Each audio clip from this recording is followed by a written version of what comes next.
Hello everyone, welcome to our YouTube channel ఈ learning with Kranti. ఈరోజు మనం ఈ వీడియోలో M1 సబ్జెక్ట్ గురించి అయితే మాట్లాడుకుందామండి.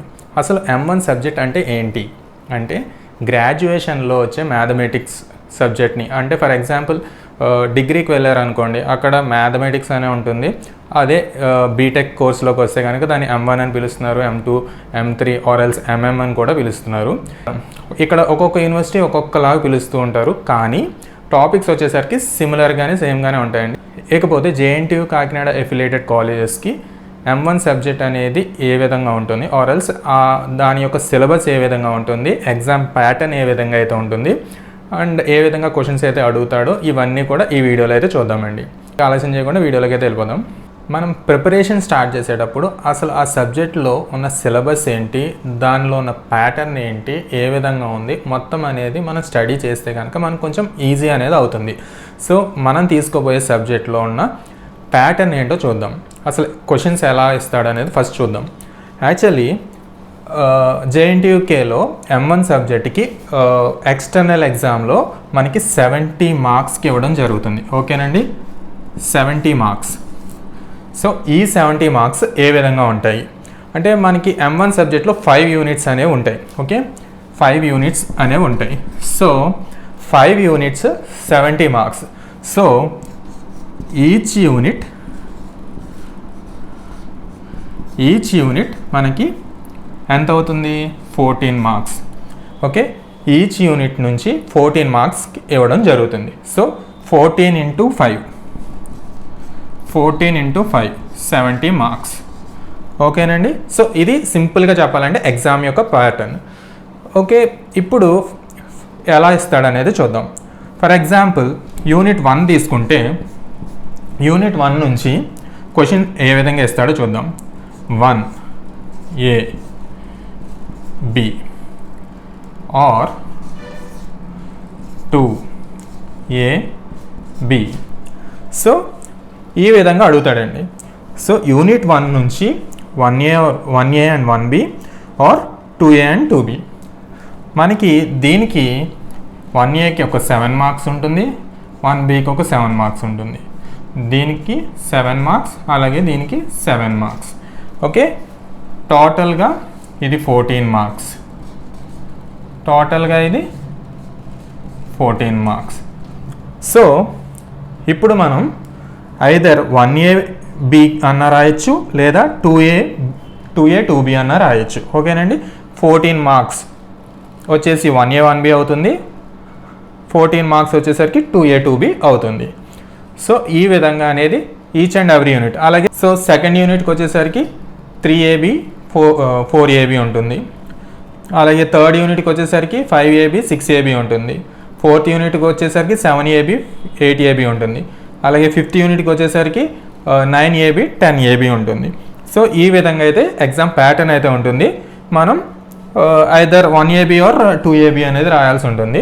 Unit number 1 sequence and series and mean value theorems. So ఈ యూనిట్లో first of all sequence and సిరీస్ని ఒక పార్ట్ అనుకుంటే కనుక మీన్ వాల్యూ థియరమ్స్ని ఇంకో పార్ట్ అనుకుందాం. ఓకే, మనం యాక్చువల్గా ఇందులో ఏ విధంగా ప్రిపేర్ అవ్వాలనేది కూడా చెప్తున్నాం కాబట్టి ముందుగా మీన్ వాల్యూ థియరమ్స్ అనేది ప్రిపేర్ అవ్వండి. అది కొంచెం ఈజీగా ఉండొచ్చు నా మటుకు. సో మీకు ఏది ఈజీ అయితే అలాగే ప్రిపేర్ అవ్వండి.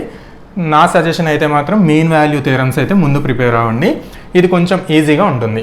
Okay, so mean value theorems మనం ప్యాటర్న్ ఏ విధంగా ఉంటుంది అనుకుందాం. సో 1AB ఆర్ 2AB ఈ విధంగా ఉంటుంది అనుకుందాం. సో 1ABలో మీకు 1Aలో మీన్ వాల్యూ థియరమ్ నుంచి ఒక క్వశ్చన్ ఇస్తాడు. ఓకే, అలాగే సీక్వెన్స్ అండ్ సిరీస్ నుంచి ఒక క్వశ్చన్ ఇస్తాడు. అంటే ఈ యూనిట్ నుంచి ఖచ్చితంగా సీక్వెన్స్ అండ్ సిరీస్ ప్రిపేర్ అవ్వాలి, అలాగే మీన్ వాల్యూ థియరమ్ కూడా ప్రిపేర్ అవ్వాలి. ఓకేనండి, అలాగే 2A 2B కూడా ఒక క్వశ్చన్ వచ్చేసరికి మీన్ వాల్యూ థియరమ్ నుంచి ఇస్తాడు, అలాగే ఇంకో క్వశ్చన్ వచ్చేసరికి సీక్వెన్స్ అండ్ సిరీస్ నుంచి ఇస్తాడు. సో ఖచ్చితంగా మీరు బాగా ప్రిపేర్ అవ్వాలి అనుకునే వాళ్ళు ఖచ్చితంగా మొత్తం ప్రిపేర్ అవ్వండి, సీక్వెన్స్ అండ్ సిరీస్ అలాగే మీన్ వాల్యూ థియరమ్ కూడా ప్రిపేర్ అవ్వండి. ఏదో పర్లేదు జస్ట్ పాస్ మార్క్సే ప్రిపేర్ అవ్వాలనుకునే వాళ్ళు మీన్ వాల్యూ థియరమ్ మీ ఇష్టం. ఏది ఈజీగా ఉంటే అది ప్రిపేర్ అవ్వండి. సో ఎందుకు అని అంటే మీకు ఆప్షన్ ఏ అంటే 1Aలో ఒక మీన్ వాల్యూ థియరం నుంచి ఇస్తున్నాడు, 1Bలో సీక్వెన్స్ అండ్ సిరీస్ నుంచి ఇస్తున్నాడు. అలాగే 2A 2B కూడా సేమ్, ఇది ప్యాటర్న్. సో సీక్వెన్స్ అండ్ సిరీస్లో పీ టెస్ట్ ఉంటుంది, కంపారిజన్ టెస్ట్ ఉంటుంది. సో ఈ విధంగా అయితే ఉంటుంది. మీన్ వాల్యూ థియరమ్స్ అంటే లై ఇన్ బిట్వీన్ ప్రాబ్లమ్స్ అయితే ఇస్తుంటాడు. సో ఫర్ ఎగ్జాంపుల్ ఎలా ఉంటుంది ప్యాటర్న్, ఏ విధంగా అయితే క్వశ్చన్స్ అడుగుతూ ఉంటాడో ఒక్కసారి ఎగ్జాంపుల్స్ అయితే నేను చూపిస్తాను. యూనిట్ 1 నుంచి వచ్చే క్వశ్చన్స్ ఏ విధంగా ఉంటాయో చూద్దామండి. సో యూనిట్ 1 నుంచి సీక్వెన్స్ అండ్ సిరీస్ నుంచి ఒక క్వశ్చన్, అలాగే మీన్ వాల్యూ థియరం నుంచి ఒక క్వశ్చన్ అయితే ఇస్తాడని చెప్పుకున్నాం కదా. సో సీక్వెన్స్ అండ్ సిరీస్ నుంచి ఈ విధంగా అయితే క్వశ్చన్ ఉంటుంది, ఈ విధంగా అయితే అడగడం జరుగుతుంది. అలాగే మీన్ వాల్యూ థియరం నుంచి అయితే ఈ విధంగా అయితే అడగడం జరుగుతుంది. సో ఈ టైప్ ఆఫ్ క్వశ్చన్స్ ఇవ్వడం జరుగుతుంది. అంటే ఇవే ఇస్తాడని కాదు, ఈ టైప్ ఆఫ్ క్వశ్చన్స్ అడుగుతూ ఉంటాడు అనమాట. ఇది 1A 1B. అలాగే 2A 2B కూడా సీక్వెన్స్ అండ్ సిరీస్ నుంచి ఒక 7 మార్క్ క్వశ్చన్, అలాగే మీన్ వాల్యూ థియరం నుంచి కూడా ఒక 7 మార్క్ క్వశ్చన్ వస్తుంది. So total 14 marks. సో మీరు 1A 1B నుంచి అయినా రాయొచ్చు, ఆర్ ఎల్స్ 2A 2B నుంచి అయినా రాయొచ్చు. ఐదర్ ఆ 14 మార్క్స్ అయినా వస్తుంది, ఈ 14 మార్క్స్ అయినా వస్తుంది మీకు. ఇది యూనిట్ 1 గురించి అయితే. నెక్స్ట్ మనం యూనిట్ 2 గురించి మాట్లాడుకుందాం. యూనిట్ 2 వచ్చేసరికి differential equations of first order and first degree. ఓకేనండి. ఈ యూనిట్లో ఏ విధంగా అయితే మనకి క్వశ్చన్స్ అడగడం జరుగుతుంది, ఆర్ఎల్స్ వెయిటేజ్ గురించి కూడా కొంచెం చూద్దాం. సో ఈ యూనిట్ని కూడా మనం 2 పార్ట్స్గా డివైడ్ చేస్తే ఫస్ట్ పార్ట్ ఇది అనుకుంటే సెకండ్ పార్ట్ ఇది అనుకుందాము. ఫస్ట్ పార్ట్ నుంచి అంటే ఫస్ట్ పార్ట్ నుంచి మనకి న్యూటన్స్ లా ఆఫ్ కూలింగ్ ఉంటుంది, గ్రోత్ అండ్ డీకే ఉంటుంది, ఆర్థోగోనల్ ట్రాజెక్టరీస్ ఉంటుంది. సో ఈ టాపిక్స్ నుంచి మనకి ఒక్క క్వశ్చన్ అయితే అడగడం జరుగుతుంది. ఈ టాపిక్స్ నుంచి ఒక్క క్వశ్చన్ అయితే అడగడం జరుగుతుంది. అసలు మనకి యూనిట్ 2 కదండి. యూనిట్ 2 అంటే మనకి ఎగ్జామ్లో ఏ విధంగా ఉంటుంది, 3A 3B are 4A 4B ఈ క్వశ్చన్స్ అయితే ఉంటాయి కదండి. ఇది మనకి సెకండ్ యూనిట్కి సంబంధించిన క్వశ్చన్స్ ఈ విధంగా అయితే ఎగ్జామ్లో అడగడం జరుగుతుంది. So 3A 3B are 4A 4B ఈ 4 క్వశ్చన్స్లో, ఈ 4 కూడా 7 మార్క్ క్వశ్చన్స్. ఈ 4 క్వశ్చన్స్లో మనకి ఒక్క క్వశ్చన్ అనేది ఈ 3 టాపిక్స్ నుంచి అడగడం జరుగుతుంది. ఓకేనండి. సో మిగిలిన 3 క్వశ్చన్స్ అంటే ఇప్పుడు ఈ 3 టాపిక్స్ నుంచి ఒక క్వశ్చన్ అయిపోతే, ఫర్ ఎగ్జాంపుల్ 3Aలో ఈ 3 టాపిక్స్కి సంబంధించిన క్వశ్చన్ అడిగేసాడు అనుకుందాం. ఓకే, అడిగేస్తే మిగిలిన 3 క్వశ్చన్స్ అంటే 3B 4A అండ్ 4B ఈ 3 క్వశ్చన్స్కి ఈ టాపిక్స్ నుంచి అడుగుతాడు. అంటే ఇదో పార్ట్ అనుకుని అదో పార్ట్ అనుకుంటే ఆ పార్ట్ నుంచి ఒక్క క్వశ్చన్ మాత్రమే అడుగుతాడు. మిగిలిన ఈ పార్ట్ మొత్తానికి మిగిలిన 3 క్వశ్చన్స్ అయితే అడగడం జరుగుతుంది. ఇదేంటండి, linear equations, Bernoulli's equations, exact differential equations, అలాగే రెడ్యూసిబుల్ ఈక్వేషన్స్. సో ఈ టాపిక్స్ నుంచి మనకి 3 క్వశ్చన్స్ అయితే అడగడం జరుగుతుంది. మీరు అనుకోవచ్చు, సో ఈ అప్లికేషన్ పార్ట్ ఏదైతే ఉందో ఈ అప్లికేషన్ పార్ట్ని మనం ప్రిపేర్ అవ్వకపోయినా పర్లేదండి, ఇది ఒక్క పార్ట్ మనం ప్రిపేర్ అయితే సరిపోతుంది ఎగ్జామ్ పాయింట్ ఆఫ్ వ్యూలో మాట్లాడుకుంటే. ఓకేనండి. దీని నుంచి మనకి ఆల్మోస్ట్ 7 3 21 మార్క్స్ ఇక్కడ వస్తాయన్నమాట. అంటే ఇదో 7 మార్క్స్, 7 మార్క్స్ అండ్ 7 మార్క్స్. ఈ 3 క్వశ్చన్స్ మాత్రం ఈ ఒక్క పార్ట్ నుంచి అడగడం జరుగుతుందండి. ఇది మనకి యూనిట్ 2 గురించి మాట్లాడుకుంటే ఈ విధంగా అయితే ఉంటుంది. ఎగ్జాంపుల్ క్వశ్చన్స్ చూపించాలి అంటే కనుక చూపించవచ్చు. ఓకే, ఎగ్జాంపుల్ క్వశ్చన్స్ కూడా నేను చూపిస్తాను. ఎగ్జాంపుల్ క్వశ్చన్స్ ఏ విధంగా అయితే ఉంటాయో చూద్దాం అనుకున్నాం కదా. సో ఈ విధంగా అయితే ఇస్తాడు, find the orthogonal trajectories of r² = a sin 2θ. అంటే ఈ 3 టాపిక్స్ నుంచి ఒక క్వశ్చన్ అయితే ఇస్తాడు అనుకున్నాం కదా, అది ఇది అవుతుంది. అది ఈ టైప్ ఆఫ్ క్వశ్చన్ అయితే అడగడం జరుగుతుంది. అండ్ ఆల్సో 3Bలో ఈ టాపిక్స్ నుంచి ఏదో ఒక క్వశ్చన్ అవుతుంది. అలాగే 4A అండ్ 4B కూడా ఈ టాపిక్స్ నుంచి ఏదో ఒక క్వశ్చన్ అయితే అడగడం జరుగుతుంది. అండ్ ఆల్సో ఇంకొక విషయం, నేను 3Aలో ఈ టాపిక్స్ నుంచి ఫర్ ఎగ్జాంపుల్ చెప్పాను, అది 3Aలో అడగచ్చు, 3Bలో అడగచ్చు, 4Aలో అడగచ్చు, 4Bలో అన్న అడగచ్చు. ఓకేనండి. కాకపోతే ఏంటంటే ఈ 3 టాపిక్స్ నుంచి ఒక్క క్వశ్చన్ అయితే అడగడం జరుగుతుంది. ఈ టాపిక్స్ నుంచి మాత్రం 3 క్వశ్చన్స్ అయితే అడగడం జరుగుతుంది. This is all about unit 2. ఓకేనండి. నెక్స్ట్ మనం యూనిట్ 3కి అయితే వెళ్ళిపోతాం. సో యూనిట్ 3 విషయానికి వస్తే linear differential equations of higher order అండి. సో ఈ యూనిట్లో కూడా మనకి 2 పార్ట్స్గా డివైడ్ చేసుకుంటే పార్ట్ 1 వచ్చేసరికి ఈ విధంగా ఉంటుందండి. So e power ax sin ax cos bx x power k e power ax into v a sin ax ఈ టైప్ ఆఫ్ క్వశ్చన్స్ ఉంటాయి. అంటే ఇలాంటివి ఒక డైరెక్ట్ క్వశ్చన్స్ ఉంటాయండి. సో డైరెక్ట్ క్వశ్చన్స్ మీరు ప్రాక్టీస్ చేయండి, చాలా చాలా ఈజీ క్వశ్చన్స్ ఇవి. సో దీని నుంచి ఒక 7 మార్క్స్ అయితే ఇవ్వడం జరుగుతుంది. And also method of variation of parameter Cauchy's and Legendre's linear equation. So వీటి నుంచి కూడా ఒక 7 మార్క్స్ అయితే ఇవ్వడం జరుగుతుంది. ఓకేనండి. సో మనకి పార్ట్ 1 నుంచి వీటి నుంచి అయితే 7 మార్క్స్, ఈ రెండాటి నుంచి అయితే ఒక 7 మార్క్స్ అయితే ఇవ్వడం జరుగుతుంది. ఇక్కడ 14 మార్క్స్ వచ్చింది. అలాగే అప్లికేషన్స్ నుంచి ఖచ్చితంగా ఒక్క క్వశ్చన్ అయితే ఇవ్వడం జరుగుతుంది.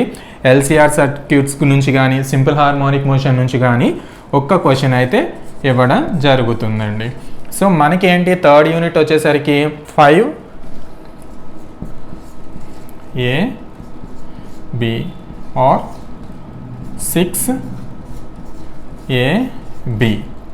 So 6AB or 5AB questions అయితే థర్డ్ యూనిట్ నుంచి అయితే అడగడం జరుగుతుంది. సో థర్డ్ యూనిట్లో 5th ఏలో మనకి ఫర్ ఎగ్జాంపుల్ దీని నుంచి అయితే క్వశ్చన్స్ అడిగితే అది ఒక 7 మార్క్స్ అనుకుంటే, ఇప్పుడు method of variation of parameter and Cauchy's and Legendre's linear equation నుంచి ఒక 7 మార్క్ క్వశ్చన్ అన్నాం. సో ఈ రెండాటి నుంచి ఇంకో 7 మార్క్ క్వశ్చన్ అడుగుతాడు. ఓకేనండి. నెక్స్ట్ 7 మార్క్ క్వశ్చన్ ఈ అప్లికేషన్ మీద నుంచి ఏదో ఒక క్వశ్చన్ అవుతుంది. ఓకేనండి. ఈ అప్లికేషన్స్ నుంచి ఏదో ఒక క్వశ్చన్ అవుతుంది. నెక్స్ట్ మిగిలిన ఇంకొక క్వశ్చన్ ఎలా అడుగుతాడు అంటే కనుక అది కూడా పార్ట్ 1 నుంచి అడుగుతాడు. ఆ పార్ట్ 1లో ఈ 3 టాపిక్స్లో ఏ క్వశ్చన్ అన్నా అడిగే ఛాన్సెస్ అయితే ఉన్నాయి. ఈ 3 టాపిక్స్లో కూడా ఎక్కువ ఛాన్సెస్ ఈ పైన ఉన్న టాపిక్ నుంచి అడిగే ఛాన్సెస్ ఎక్కువ అయితే ఉన్నాయి.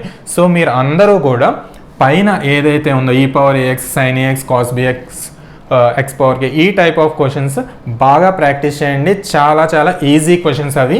సో దీనికి బాగా ఇంపార్టెన్స్ అయితే ఇవ్వండి థర్డ్ యూనిట్లో. ఓకేనండి. సో ఈ 3 టాపిక్స్ నుంచి కూడా ఇంకో 7 మార్క్స్ ఇస్తాడు. సో దట్ ఈ 5AB ఆర్ 6AB దీని నుంచి మనం 14 మార్క్స్ అయితే ఈజీగా గెయిన్ చేయొచ్చు. This is all about third unit అండి. ఎగ్జాంపుల్ క్వశ్చన్స్ అయితే నేను చూపించిన తర్వాత మనం నెక్స్ట్ 4th యూనిట్కి అయితే వెళ్దాము. థర్డ్ యూనిట్ నుంచి అడిగే క్వశ్చన్స్ ఈ విధంగా ఉండొచ్చు. Solve d³ - d into y is equal to 2x plus 1 plus 4 cos x plus 2e power x, or else solve d²y/dx² plus y is equal to cosecant x by the method of variation of parameters. చెప్పాను కదండి. So ఈ విధంగా అయితే అడుగుతాడు. Or else 6A are 6B అయితే కనుక ఒక application నుంచి ఒక క్వశ్చన్ అడుగుతాడు. అలాగే ఈ 3 టాపిక్స్ నుంచి ఒక క్వశ్చన్ అయితే అడుగుతాడు. సో ఈ విధంగా అయితే యూనిట్ 3 అయితే ఉంటుంది. నెక్స్ట్ అయితే యూనిట్ 4కి అయితే వెళ్ళిపోతాం. 4th యూనిట్ చూసుకుంటే అండి పార్షియల్ డిఫరెన్షియేషన్. ఇందులో కూడా మనం 2 పార్ట్స్ తీసుకుందామండి. ఒక పార్ట్లో వచ్చేసరికి topics homogeneous, Euler's total derivative, అలాగే chain rule, Jacobian, Taylor's and Maclaurin, ఇలా ఈ విధంగా అయితే టాపిక్స్ అయితే ఉంటాయి. ఈ టాపిక్స్ నుంచి అయితే మనకి క్వశ్చన్స్ అయితే అడగడం జరుగుతుంది. అలాగే నెక్స్ట్ అప్లికేషన్ పార్ట్ ఇంకోటి ఉంటుంది కదా, అందులో అయితే మ్యాక్సిమం అండ్ మినిమం ఒకటి ఉంటుందండి, లెగ్రాంజెస్ ఒకటి ఉంటుంది. సో దీని నుంచి కూడా క్వశ్చన్స్ అయితే అడగడం జరుగుతుంది. సో యూనిట్ 4లో మనకి ఎగ్జామ్లో ఏ విధంగా ఉంటుంది, యూనిట్ 4 వచ్చేసరికి 7A, 7B are 8A, 8B కదండి. సో ఈ 7A, 7B అండ్ 8A, 8Bలో ఏ విధంగా ఏ పార్ట్ నుంచి ఎలా అడగబోతున్నాడు అనేది చూద్దామండి. ఫర్ ఎగ్జాంపుల్ ఇందులో అప్లికేషన్స్ ముఖ్యంగా చూసుకుంటే applications maximum and minima Lagrange's, యాక్చువల్గా మనం బాగా ప్రాక్టీస్ చేసిన బాగా ప్రిపేర్ అయిన మ్యాక్సిమం అండ్ మినిమా లెగ్రాంజెస్ అనే టాపిక్స్ అయితే కొంచెం ఈజీగా అయితే ఉంటుంది. సో నా సజెషన్ అయితే మాత్రం ఫస్ట్ దీనికైతే ప్రిఫరెన్స్ ఇవ్వండి. అప్లికేషన్స్ అయితే ఈ యూనిట్కి సంబంధించి అప్లికేషన్స్కి అయితే ప్రిఫరెన్స్ అయితే ఇవ్వండి. సో ఫస్ట్ ఆఫ్ ఆల్ ఇది ప్రిపేర్ అవ్వండి. సో దీని నుంచి మనకి 7 మార్క్స్.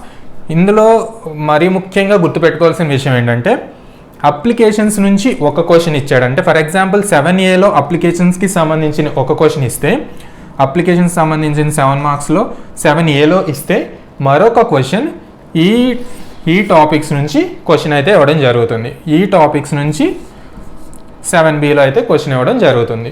అలాగే నెక్స్ట్ 8A 8B కూడా అంతే. అప్లికేషన్స్ నుంచి 8Aలో 7 మార్క్ క్వశ్చన్ ఇస్తే మిగిలిన ఈ టాపిక్స్ నుంచి 8Bలో అయితే క్వశ్చన్ ఇవ్వడం జరుగుతుంది. సో దట్ మీరు గనక ఖచ్చితంగా ఈ యూనిట్ నుంచి 14 మార్క్స్ సంపాదించాలంటే ఖచ్చితంగా మొత్తం అన్ని టాపిక్స్ అయితే ప్రిపేర్ అవ్వాల్సి ఉంటుంది. బై లక్ ఒక్కొక్కసారి, చాలా రేర్ కేసెస్, ఒక్కొక్కసారి డైరెక్ట్ 14 మార్క్ క్వశ్చన్ ఒక్క అప్లికేషన్ నుంచి అయితే ఇవ్వడం జరుగుతుంది. సో దట్ మీరైతే ఇది బాగా ప్రిపేర్ అవ్వండి. ఓకేనండి, ఇదైతే బాగా ప్రిపేర్ అవ్వండి. నా సజెషన్ అయితే అప్లికేషన్స్ బాగా ప్రిపేర్ అవ్వండి. నెక్స్ట్ ఏ విధంగా అయితే క్వశ్చన్స్ అయితే అడుగుతూ ఉంటాడు అనేది కూడా చూద్దాం ఈ యూనిట్ నుంచి. సో ఎగ్జాంపుల్ ప్రాబ్లమ్స్ అయితే ఈ విధంగా అడగచ్చండి. 7A ఆర్ 7B నుంచి అయితే for example if u is equal to sine inverse on so prove that x dou u by dou x plus y dou u by dou y is equal to tan u. So first part వచ్చేసరికి మనకి దీని నుంచి అయితే ఇవ్వడం జరిగిందండి. 7A నుంచి అయితే ఈ పార్ట్ నుంచి ఇవ్వడం జరిగింది. 7B నుంచి చూసుకుంటే ఏంటండి, అప్లికేషన్ నుంచి ఇవ్వడం జరిగింది. ఓకేనండి, సో ఒక క్వశ్చన్ చెప్పినట్టుగానే ఒక క్వశ్చన్ అప్లికేషన్స్ నుంచి ఇస్తాడు, మరొక క్వశ్చన్ ఈ పార్ట్ నుంచి అయితే ఇస్తాడు. సో అలాగే 8th క్వశ్చన్ కూడా అట్లానే ఉంటుంది. సో ఈ విధంగా అయితే యూనిట్ 4 ఉంటుందండి. సో మనం నెక్స్ట్ యూనిట్ 5కి అయితే వెళ్ళిపోదాం. సో యూనిట్ 5 వచ్చేసరికి మల్టిపుల్ ఇంటిగ్రల్స్ అండి. మల్టిపుల్ ఇంటిగ్రల్స్లో మనకి టాపిక్స్ వచ్చేసరికి డబల్ అండ్ ట్రిపుల్ ఇంటిగ్రల్ ఉంటుంది, change of order of integration ఉంటుంది, అలాగే వాటికి సంబంధించిన అప్లికేషన్స్ కూడా ఉంటుందండి. సో ఇందులో ఏ విధంగా ఉంటాయి, మనకి 5th యూనిట్ కాబట్టి 9th క్వశ్చన్ మనకి ఎగ్జామ్ ప్యాటర్న్ ఎలా ఉంటుందండి, 9AB are 10A and 10B అనేది క్వశ్చన్స్ అయితే ఇవ్వడం జరుగుతుంది. సో దేని నుంచి ఏ క్వశ్చన్స్ ఇస్తాడు అనేది మనం చూద్దాం. ఫర్ ఎగ్జాంపుల్ అప్లికేషన్స్ నుంచి చూసుకుంటే ఓన్లీ ఒక్క క్వశ్చన్ మాత్రమే ఇచ్చే అవకాశాలు ఎక్కువగా ఉన్నాయండి. అండ్ అలాగే మనకి main topics double and triple integral, అలాగే change of order of integration, ఇలాంటి టాపిక్స్ నుంచి అయితే 3 క్వశ్చన్స్ అయితే ఇవ్వడం జరుగుతుంది. అంటే ఫర్ ఎగ్జాంపుల్ అప్లికేషన్స్ నుంచి కనుక 9Aలో క్వశ్చన్ ఇస్తే మిగిలిన double and triple integral, change of order of integration నుంచి 9Bలో, అలాగే 10A 10Bలో ఈ టాపిక్స్ నుంచి అయితే క్వశ్చన్స్ అయితే ఇవ్వడం జరుగుతుంది. ఫర్ ఎగ్జాంపుల్ క్వశ్చన్స్ చూసుకుంటే change of order of integration మీద ఒక క్వశ్చన్ ఇచ్చాడు, అలాగే ఇవాల్యుయేట్ ద ఫాలోయింగ్ ఇంటిగ్రల్, డైరెక్ట్గా ట్రిపుల్ ఇంటిగ్రల్ మీద ఒక క్వశ్చన్ అయితే ఇవ్వడం జరిగింది. ఇది 9th క్వశ్చన్. అలాగే 10th AB కూడా అలాగే ఉంటుందండి. సో ఈ విధంగా అయితే మనకి ఎగ్జామ్ ప్యాటర్న్ M1 సబ్జెక్ట్కి సంబంధించి JNTU Kakinada or JNTUK affiliated కాలేజెస్కి సంబంధించిన ఏదైతే సిలబస్ ఉంటుందో దానికి సంబంధించిన pattern and some sort of example questions అయితే ఈ విధంగా అయితే ఉంటుంది. So before preparing about this subject మనకి మినిమంలో minimum differentiation and also as well as ఇంటిగ్రేషన్కి సంబంధించిన బేసిక్ నాలెడ్జ్ అయితే ఉండాలండి. ఆ బేసిక్ నాలెడ్జ్ అనేది లేకపోతే M1 సబ్జెక్ట్కి అడుగు వేయడం కూడా అనవసరం. సో ఆ బేసిక్ నాలెడ్జ్ అనేది మీరు సంపాదించాలి అనుకుంటే కనుక బేసిక్ టాపిక్స్ అంటే డిఫరెన్షియేషన్ ఎలా చేయాలి, అలాగే ఇంటిగ్రేషన్ ఎలా చేయాలి అనేది బేసిక్ ప్రాబ్లమ్స్ అనేవి మీరు చూడండి. ఇఫ్ పాసిబుల్ నాకు కుదిరితే ఒక్క వీడియో అయితే చేస్తాను నేను, అంటే బేసిక్ ఎగ్జాంపుల్స్ తీసుకొని డిఫరెన్షియేషన్ ఏ విధంగా చేయాలి, ఇంటిగ్రేషన్ అయితే ఏ విధంగా చేయాలి అనేది నేను బేసిక్ ప్రాబ్లమ్స్ అయితే చేస్తాను. అది ఒక్కసారి చూడండి. అది చూసిన తర్వాత నేను లైన్గా యూనిట్ 1 నుంచి నేనైతే చెప్పడం జరుగుతుంది. సో లైన్గా ఫాలో అయితే అవ్వండి. ఇకపోతే ఈ వీడియోలో ఫైనల్గా నేను ఒకటి చెప్తాను, ఏ విధంగా ఏ యూనిట్స్ ఫస్ట్ ప్రిపేర్ అవ్వాలి, ఆ తర్వాత ఏ యూనిట్కి రావాలి అనేది ఫైనల్గా చెప్పేసి వీడియో అయితే ఎండ్ చేసేస్తాను. సో ఫస్ట్ మనం ఏ యూనిట్ అయితే స్టార్ట్ చేయాలి, చాలామంది చాలా రకాలుగా చెప్తూ ఉంటారు. అండ్ ఆల్సో మీకు ఏది ఈజీగా ఉంటుందో అదే ముందు ప్రిపేర్ అవ్వండి. నా ప్యాటర్న్ ఫాలో అవ్వాలని లేదు. First of all me mind సెట్కి ఆర్ ఎల్స్ మీకు ఏది ఈజీగా ఉంటే అదే ఫస్ట్ ప్రిపేర్ అవ్వండి. నా పాయింట్ ఆఫ్ వ్యూలో నాకు ఏది బెస్ట్ అనుకుంటున్నానో అది మాత్రమే చెప్తున్నాను. ఫస్ట్ యూనిట్ ఏది ప్రిపేర్ అయితే బెస్ట్ అని నా పాయింట్ ఆఫ్ వ్యూలో ఏంటంటే సెకండ్ యూనిట్ అయితే ప్రిపేర్ అవ్వండి. సెకండ్ యూనిట్ ప్రిపేర్ అవ్వండి ఫస్ట్. తర్వాత థర్డ్ యూనిట్కి వెళ్ళండి. సెకండ్ యూనిట్ తర్వాత థర్డ్కి వెళ్ళండి. థర్డ్ తర్వాత ఫస్ట్ యూనిట్కి రండి. తర్వాత ఫోర్త్ యూనిట్కి రండి. తర్వాత ఫిఫ్త్ యూనిట్కి రండి. ఫిఫ్త్ యూనిట్ లాస్ట్ అని ఎందుకు అన్నానంటే చాలామందికి డబల్ అండ్ ట్రిపుల్ ఇంటిగ్రల్స్ అనేవి చాలా కష్టంగా ఫీల్ అవుతూ ఉంటారు. సో దట్ ఆ ఫిఫ్త్ యూనిట్ అనేది లాస్ట్ పెట్టడం జరిగింది. సో ఫిఫ్త్ యూనిట్ మాత్రం లీస్ట్ ప్రిఫరెన్స్ ఇచ్చాను. సెకండ్ యూనిట్ వచ్చేసరికి differential equations of first degree and first order ఉంటుంది. థర్డ్ యూనిట్ వచ్చేసరికి హయ్యర్ ఆర్డర్ గురించి, ఫస్ట్ యూనిట్ వచ్చేసరికి సీక్వెన్స్ అండ్ సిరీస్ వీటి గురించి. సో అలా fourth unit and fifth unit. So ఈ విధంగా మనం ఈ సీక్వెన్స్లో ప్రిపేర్ అయితే చాలా ఈజీగా అయితే ఉంటుంది. సో మర్చిపోకండి, ఫస్ట్ అయితే సెకండ్ యూనిట్ నుంచి స్టార్ట్ చేయండి. బేసిక్ అనమాట, యాక్చువల్గా ఇది బేసిక్ టాపిక్స్ ఉంటాయి. సో ఈ బేసిక్ టాపిక్స్ నుంచి స్టార్ట్ చేస్తే మీకు చాలా ఈజీ అయితే అవుతుంది. ఆ తర్వాత హై ఆర్డర్ డిగ్రీ నుంచి అలా వెళ్తూ ఉండండి. సో ఈజీ అయిపోతుంది. మ్యాక్సిమం నేనైతే కవర్ చేయడానికి చూస్తాను. సెకండ్ యూనిట్ నుంచి స్టార్ట్ చేసి బిఫోర్ సెకండ్ యూనిట్ నేను బేసిక్స్ ఒక వీడియో చేస్తాను. బేసిక్గా డిఫరెన్షియేషన్ అండ్ ఇంటిగ్రేషన్ ఏ విధంగా అయితే సాల్వ్ చేయాలనేది ఒక వీడియో అయితే చేస్తాను. ఆ వీడియో చూసిన తర్వాత ఒక సీక్వెన్స్లో నేను పెడతాను కాబట్టి ఆ సీక్వెన్స్లో మీరు ఫాలో అయితే అయిపోండి. Okay, all the best. Thanks for watching this video and please do like, share and subscribe to our YouTube channel.